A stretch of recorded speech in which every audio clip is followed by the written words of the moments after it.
All right, guys, welcome to the Adaptive Nutrition Challenge, week 4.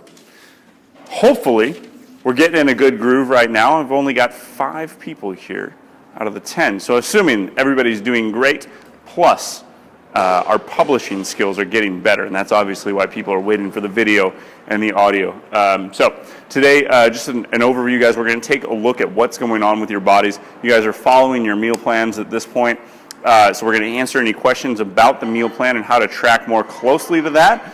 Plus, we're also going to talk about what is happening with your body weight, how to use that as a proxy for what's going on as far as addition or subtraction of tissue, and then what to do accordingly. So we've got some bracketing to do today to talk about what range we want to be in as far as rate of fat loss or rate of muscle gain, and kind of what those things mean for us. So that's kind of our talk for the day. We're going to touch a little bit on sleep, blood work, and our favorite, digestion. It's going to be cool. So first of all, I'd like to open up to questions going back to last week. We customized your meal plans to you.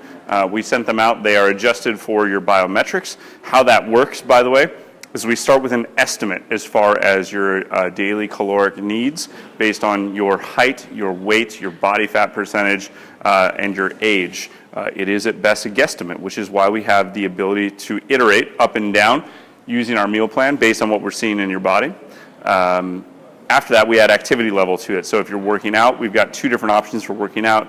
Very simply, less than 90 minutes or greater than 90 minutes. I realize that leaves some variability in there for what we're working out, but it gets us in the right ballpark. Additionally, we take into account macronutrient timing by putting in when you're working out based on after how many meals you're working out, and that kind of shifts around your macronutrients a little bit.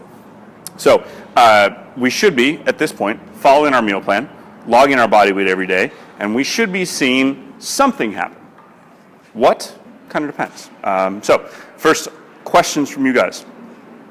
Yes, Lizzie. Okay, so I'm still struggling with the bedtime and shake. So in an ideal world, work out, go home. How much time should be between your shake and your dinner, and then dinner and bedtime? And how long should bedtime, the last meal will be before you actually eat? Your meal post-workout should be as rapidly as possible after your workout. Regardless if you have the shake, The shake should be between the time you drop the barbell and you stop breathing hard. Okay. Yeah, like relatively immediate. Okay. And then you get home and eat. Yeah. And then how long should that last? Your bedtime meal, shake, whatever, be after dinner, you think? An hour or 2, or? It's really going to depend.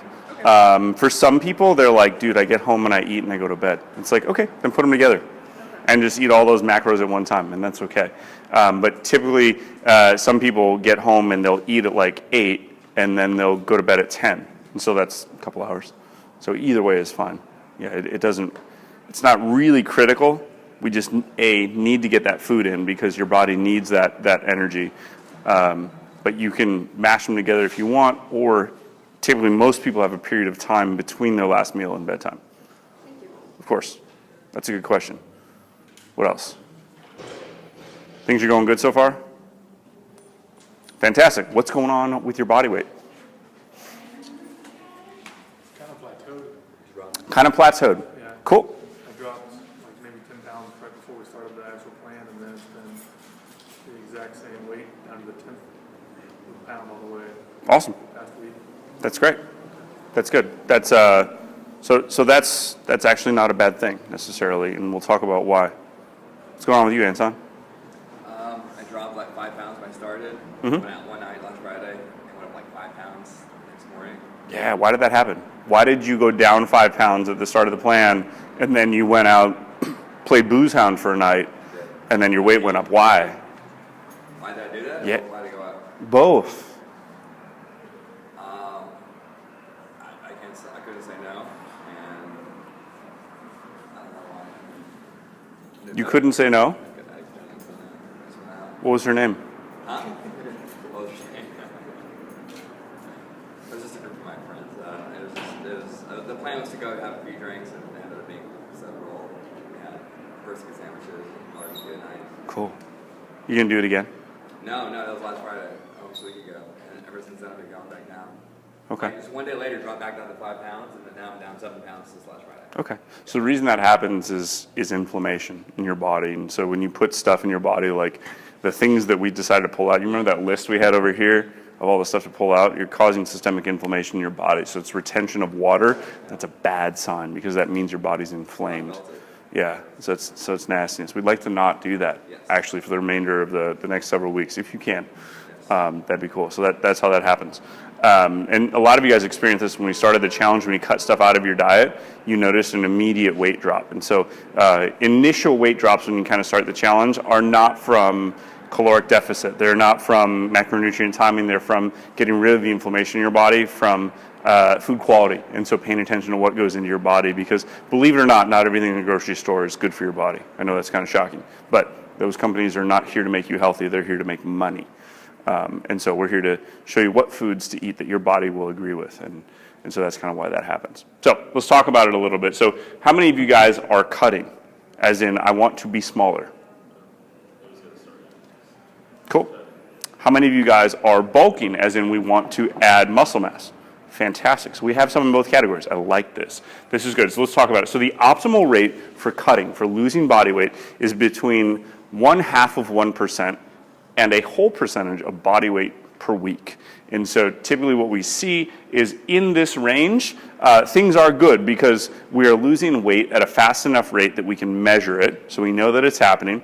You see that your motivation stays up because you're making progress. So it's fast enough. But if we go much over 1% body weight, there is a chance that we could be losing a significant amount of muscle mass with the loss of fat mass. Now, keeping in mind your training, and the role of training in cutting is not to burn more calories. That's not what we're here to do. And hopefully you guys aren't going home and getting on the elliptical and jamming out for, like 45 minutes on the elliptical, because that's counterproductive. The role of training in cutting is to preserve muscle mass, to tell your body, look, this expensive tissue, expensive from an energy standpoint, as in it takes a lot of resources to keep around, muscle, we want that to be here. And if you use it regularly and you train hard, you're telling your body, like, look, this is an absolute necessity. We need to keep this tissue. And it's going to get rid of fat. Otherwise, muscle's expensive to your body. It requires calories. And if you're in a calorie deficient state, it's going to try and jettison that if you don't use it. So that's the role of training in a cutting diet. So what happens if we're not in this range? And so a 200-pound dude, we're looking at between 1 and 2 pounds a week that we want to lose. Now, your graphs are going to have, dips and curves and stuff like that, but that's why we have the 7-day average in your meal plan. So we want to lose between 1 and 2 pounds a week. What if we're not there? We move to the next template down. And so if we move to that next template down, go from cut 1 to cut 2, we're cutting out another 250 calories. Now we're in the right range. Does anybody happen to know off the top of their head, excuse me, the amount of calories in 1 pound of fat? Give or take. It's a ballpark. It's not accurate, but give or take. It's actually about 3,500. You're in the right ballpark. Yeah, about 3,500 calories. And so if we want to lose a pound of fat a week, what kind of caloric deficit do we need on a daily basis to get there? 500. It's back in the napkin math, but it puts us in the right ballpark, right? So moving to cut 2 should get us in that range, give or take. Now, our initial estimates were a guess. And that's why we didn't go straight to cut 2, is our initial estimates were a guess. And if we were already short on your calorie needs and we went straight to cut 2, we could have popped over that 1% and lost you some muscle mass. And that's why we didn't do that up front. That's why we didn't go to cut 2 immediately. So that's kind of how we're going there. So fellas and lady, guys, if we're not in that bracketed range, changing the meal template tonight, it's mostly going to change your fat calories. Zach. I kind of play with it. The only difference I saw was the difference in fat quantity. Everything else pretty much stayed the same. Yes, that is mostly true. So when you're saying average, so how, we didn't start our cut template until last week, so if we didn't average about 2 pounds, would you go down, or is that would you average the last 4 weeks? Because the first few weeks was the flushing out inflammation, so it's weight loss, and then my weight loss is slow. So I guess I'm trying to figure out how many weeks to average before we make plans. So about last Wednesday to about today. Okay, so Yeah, so because that's when the change should have taken place, right? Like that's the most recent week. We should have seen a drop of, on average, about 1%, between half and 1% there. And there's a little bit of art to this as well. It's like, oh, did it happen? Did it not happen? I'm not really sure. But I went out and I went drinking, so I don't really know. Anton, I'm making fun of you when you're on your phone. Damn it. I was listening. I was looking at my chart. I'm sure you are. So that's kind of how it works. Cutting, fellas, questions, thoughts? I was doing maintenance this past week. And Okay. I actually started to gain weight. So that's what to cut and see if I Yeah. go back down. So it's like, Yeah. Okay. see how that goes. Yeah. If I don't lose weight, I'll cut further. Let's go straight from maintenance to cut 2. Yeah. Yeah, because if you're gaining weight on maintenance, that means it's a little bit of a surplus already. So let's go straight to cut 2. Fellas, my skinny white guys, I feel you guys. I say that with affection because I was a runner in college. I raced the 1500, which is a mile for you people that don't do metric system, give or take. And I was 6'4", and my race weight was about 175 pounds. I got up just over 180, and coach comes in the locker room, and he's like, Nicholson, you're fat, lose 5 pounds. I was like, oh, man, welcome to collegiate athletics. Skinny white guy really resonates with me. I'm now about 212 to 215 on a good day, depending on whether or not I can get all my food in. But if we're bulking, the range is different. It's much harder to gain muscle mass than it is to lose fat mass. So we're looking at about 0.3% to about 0.7% of body weight per week is what we want to gain. And so if you guys went to that bulk 1 starting last week, hopefully you did, where are you guys sitting? Is it about the right range? I'm not sure yet because I wasn't here and I watched the video and I was still kind of unsure about it. I don't even know what bulk 1 is, I'll be honest. Something a little behind. Okay. Get that figured out. Have you been using your meal template? Yes. Okay. The very first thing underneath your name is the template type. Why don't you pull that out now? Anton, have you been doing bulk 1? Yes. Cool. And what's your weight doing? I mean, like this morning it was the lowest I've seen it yet. Which is weird. And I'm eating. I mean, like, So that's bad for you, right? Because you want to go the other way. yes. Yes. I'm asking that question of you. You're the only one that has the answer here. I want to go the other way. You want to go the other way? The other way. Awesome. Yeah. Okay. Cool. But maybe I was drinking protein shakes for my last meal instead of eating. For the bedtime? Bedtime. I was eating like an actual meal before I went to bed.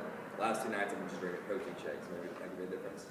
I'm willing to bet there's more in that macronutrient meal, in that last meal, than just protein. I didn't hear it. That's what I said. I'm willing to bet there's more in that last meal than just protein. Yeah, it's vegetables, turkey. But in your macronutrients, if you look at bedtime, you guys have protein and fat typically. Yeah, so that's Probably. what throws me off. It's like, I mean, what? Eat some avocado. Okay. It's like half avocado would be 43, or a whole avocado. I'm sorry? Like a whole avocado would be 43 grams.